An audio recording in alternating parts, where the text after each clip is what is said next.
Hi guys, akkam jirtu? Adda bakka gaafa gaddaa irratti dhaabachuun jechuun gaafa gaddaa waa'ee introduction to cell waliin ilaallee jirra. Adda immoo waliin ilaallu waa'ee cell theory fi waa'ee nucleus waliin ilaallu ta'a. Let's go. Cell theory. Cell theory is the basic principle in biology that explains that all living organisms are made of the cell, and the cell is basic unit of life. Gaafa cell theory jennu theory saayintistoonni seeliin yookiin orgaanizimoonni hundinuu kan uumamanii seelii irraati, akkasumas seeliin bu'uura jireenya waan lubbuu qabaa hundaati jedhanii isa ibsanii jechuudha. Kana irratti saayintistoonni akkuma beekamu qorannoo isaanii erga maayikirooskoopiin argameen duuba qorannoo garaagaraa gaggeessaniirani. Because when there were no microscope, we cannot see the cell. Maanifi yoo microscopiin hin jirre teete seelii arguu hin dandeenyu. Maanifi baay'ee xixiqqoo waan ta'aniifi seelii arguu waan hin dandeenyeefi discovery of the cell arrived after the discovery of the microscope. Kanaafuu naannoo jaarraa 17ffaa kana jechuun bara 1965 saayintistii Robert Hooke jedhamuun yeroo jalqabaatii fi jechi seelii jedhamu kun hin mogga'e jechuudha. Robert Hooke made the drawings of the cork and he saw the dead cell and he named them as the cell. Kanaafuu yeroo sanitti eegaa seelii du'a argateen duuba maqaa isaanii seelii jedhee itti moggaase jechuudha. And he used the compound microscope. Inni itti aanu immoo saayintistii yeroo jalqabaatii fi caasaalee bakteeriyaa keessattuu Streptococcus bacteria isa jedhu caasaa isaa argate saayintistii Anton van Leeuwenhoek saayintistii jedhamuun qorannoo taasifame irratti he saw the protectants in the drop of the water and he called them animal cells, and he also observed the bacteria from his teeth and he called them as tiny animal cells. Kanaafuu yeroo sanitti saayintistiin kun ispeesiminii bakka inni irraa fudhate tokkoffaa drop of water copha bishaanii keessaati. Lammaffaa immoo from his teeth bacteria ilkaan isaarraati yeroo sanii ilaale jechuudha. Bara 1824tti immoo saayintistiin René Girard jedhamu all living organisms are made of the cell jedhee namicha yeroo jalqabaatii fi tiyoorii isaa lafa kee jechuudha. Orgaanizimoonni lubbuu qaban hundinuu isaan irraa qophaa'an seelii jedhee saayintistii yeroo jalqabaa dubbate. He also described the process of the osmosis.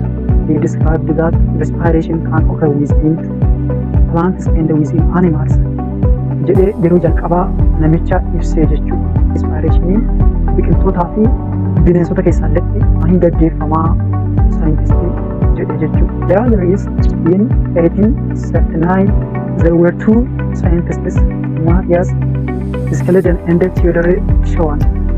They stated all living organisms come from the cell. The mutation was cells arise from the free cell formation. That means by spontaneous generation, they said. Dr. India Germany ka Rudolf Virchow inni jedhamu yeroo jalqabaatii fi cells arise from the pre-existing cells by cell division. Seelii dura jiran irraati cell division dhufu malee spontaneous generation dhufu jedhee. Kana keessatti yeroo isin fakkeenyaaf amma sanyii boqqolloo fi sindee kana maaliif lafa kennan isin yaada? Waani yoo inni badee boqqolloo bira argannuu hin dandeenye. Akkasumas seeliin biqiltoota keessa akkasumas bineensota keessallee hin jirtu waan ta'eef isa dur jirurraati kan qoodamee dhufu malee seeliin akkanumaanii wantoota lubbuu hin qabne irraati hin dhufu jechuudha. Kana yoo cell theory irra turre gara nucleus darbinaa jechuudha. So what is the nucleus? The nucleus is the control center of the cell. Nucleusini ama hojii seelii keessatti gaggeeffamu duudii to'atu jechuudha. Fakkeenyaaf seelii hin socho'u gosa tokkorraa gara gosa biraatti hin jijjiiramu. Akkasumas seeliin hin du'a. Red blood cell gaafa fudhannu seeliin kun maal ta'a? They live only for 120 days. After that, they undergo apoptosis. Apoptosii gaggeessanii, apoptosis jechuun programmed cell death jechuudha. Isa gaggeessanii akkasumas seeliin wal horaa jechuudha.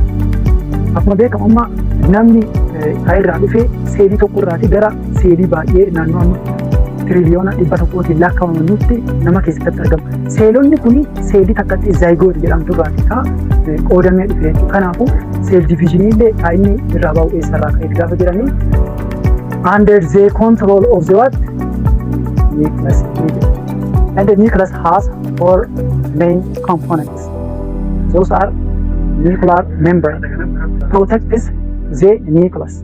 It controls what enters the cell and what leaves or what exits the cell. Seelii waan seenaa waa isii keessaa ba'a ka to'atu jechuudha. Inni lammaffaan immoo the nuclear core. The nuclear core is the small opening which is found in the nuclear membrane and serves as a canal for protein and messenger RNA exit. Karaa messenger RNA fi karaa proteinii gara alaa ittiin baanu jechuudha.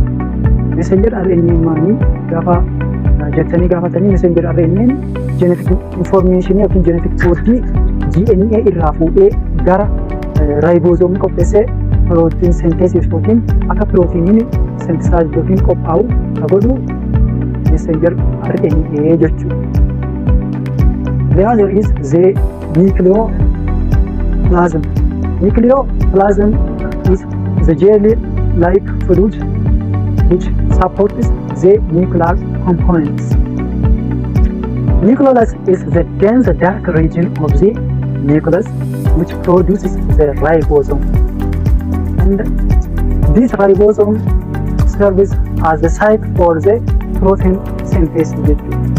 Kanaafuu gaafa nucleus jennu bakka membrane bondii hin ta'in jechuudha. Membrane bondii jechuun membrane isa hin qabne jechuudha. Kanaafuu bakka sanatti maanii bakka ribosomii itti qophaa'u. And the other is the chromatin. Chromatin is where the genetic information is stored, which is found in the form of the DNA and the protein called the chromatin, and they are in cell division combined or condensed together to form the chromosomes. Chromatin jechuun immoo bakka DNA proteinii fi proteinii maqaa isaa histone jedhamu tokkotti chromatin keessa jira. DNA akka genetic materialiitti isa fayyadu. Innaa isaan kun amma akka maanitti nu fayyadan jechuun akka kombineshinitti walta dacha'anii ka'anii kiroomozomii formu godhanii. Kiroomozomiin kun maaliif nu fayyada? They serve what the cell division.